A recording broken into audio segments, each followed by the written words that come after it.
صحیح حدیث ہے، امام الانبیاء، سید الانبیاء، سید کائنات، فخر موجودات، رحمت للعالمین، سیدنا و مولانا محمد الرسول اللہ صلی اللہ علیہ وسلم تشریف لائے۔ مسجد نبوی کے ایک کونے میں آپ نے ستون کے ساتھ ایک رسی لٹکی ہوئی دیکھی۔ ستون کے ساتھ رسی باندھی ہوئی ہے، تو آپ نے پوچھا یہ رسی کس مقصد کے لیے ہے، یہ کس نے لٹکائی ہے، کس نے رسی باندھی ہے؟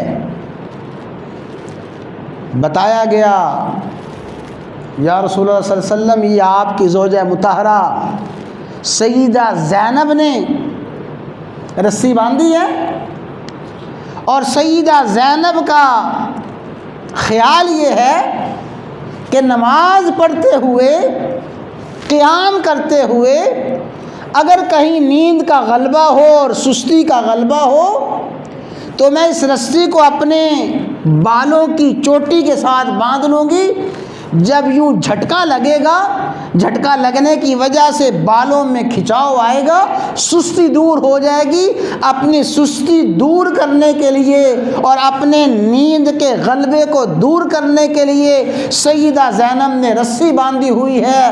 حضرات گرامی، بظاہر عمل تو بہت اچھا نظر آ رہا ہے، بظاہر کام تو بہت اچھا ہے کہ عبادات میں، نماز میں سستی کو دور کیا جائے، نماز میں نشاط اور چستی پیدا کی جائے۔ فرمایا نہیں،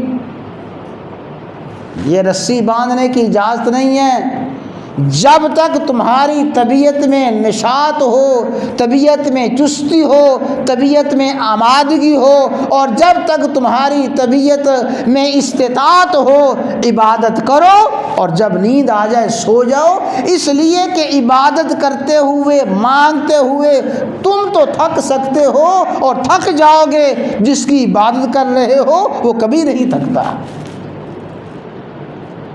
آپ نے اس رسی کو کھلوانے کا حکم دے دیا، کھولنے کا حکم دے دیا۔ عبادات میں بھی افراط اور غلو ہرگز پسند نہیں ہے۔